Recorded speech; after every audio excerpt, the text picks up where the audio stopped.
I'm Maddie Orton for Metro Focus. Diversity in a newsroom is key to ensuring all stories are on the editorial radar and told accurately. Organizations like NLGJA, the Association of LGBTQ Journalists, work to fill gaps in representation by providing news teams with the resources they need to get the story right. I caught up with actor Anthony Rapp, journalist Jane Pauley, and other media luminaries at the organization's annual Headlines and Headliners Gala to discuss how the association has helped pave the way for LGBTQ journalists and continues the fight for fair coverage. When the first ever survey of LGBTQ journalists at American newspapers was released in 1990, results showed that newsrooms held a palpable undercurrent of bias against the gay and lesbian community. And only one outlet surveyed, the Village Voice, offered benefits to domestic partners.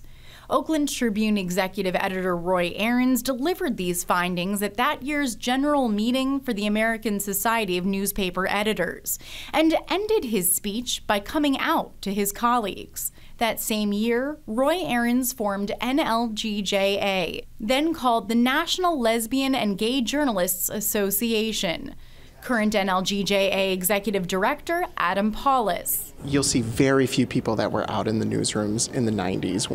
Again, that's one of the reasons why Roy Ahrens and others came together and said there is this important need to have the people not only in the newsrooms, but comfortable in the newsrooms and respected. At the organization's annual Headlines and Headliners Gala nearly 30 years later, it's clear much has changed since Roy Ahrens rocked the news world with his announcement. The evening was hosted by CBS News correspondent David Begnaud, who came out last year tweeting a photo of himself with his partner. And to stand in front of you tonight with the support of my colleagues and quite frankly the confidence to do it is a moment that is not lost on me.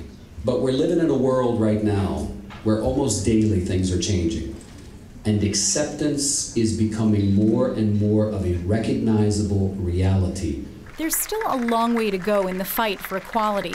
Obstacles remain in cultivating diverse newsrooms, making sure all groups within the LGBTQ community are heard, and educating reporters on how to discuss LGBTQ issues. The association is there to help. We have a style book that we produce to help journalists know which terms, at least today, are the best to use. Language is constantly evolving. And as an organization of journalists, we usually work behind the scenes. So peer-to-peer, journalist to journalist, to say, actually, this is a better way to cover the topic. One way to stay abreast of concerns within various communities is to make sure diversity is represented on a newsroom's staff. NLGJA works to mentor early career LGBTQ journalists and connect them with opportunities. President of CBS News, Susan Z. Zorinsky, and executive producer of CBS Sunday Morning, Rand Morrison. If you are in a newsroom that has a single point of view or only the perspective of a single segment of the population, your reporting will reflect that. You have to walk a mile in everyone's shoes, and the way you do that is have a diverse newsroom and a diverse array of people who are looking at the world from all kinds of perspectives.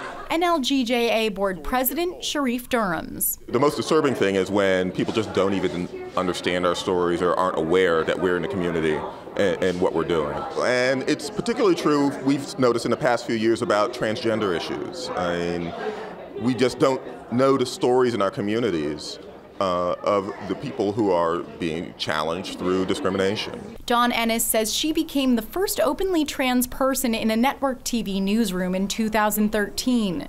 She believes resources like NLGJA and its peer organizations, like the National Associations of Black or Hispanic Journalists, mean members of minority groups don't have to serve as the authority on a given culture in the workplace. Maybe it's not always fair.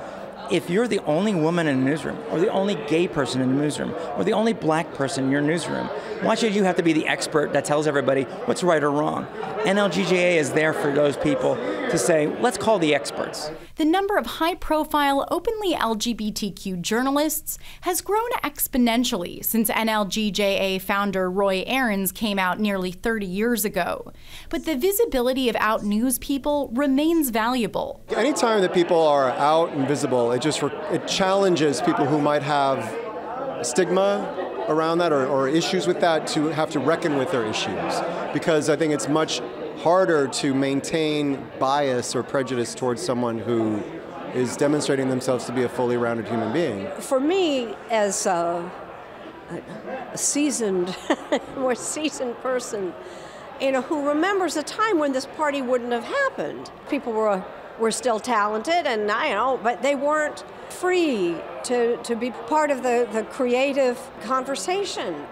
And they are now, God bless. Much of that freedom is thanks to the efforts of NLGJA. And Durham says the association will continue to evolve with the needs of the times. We as an organization have a lot to learn. And so our job is to also gather resources, learn from different members, encourage other people to join, and therefore be a better resource for the newsrooms around the country. In Manhattan, I'm Maddie Orton for Metro Focus.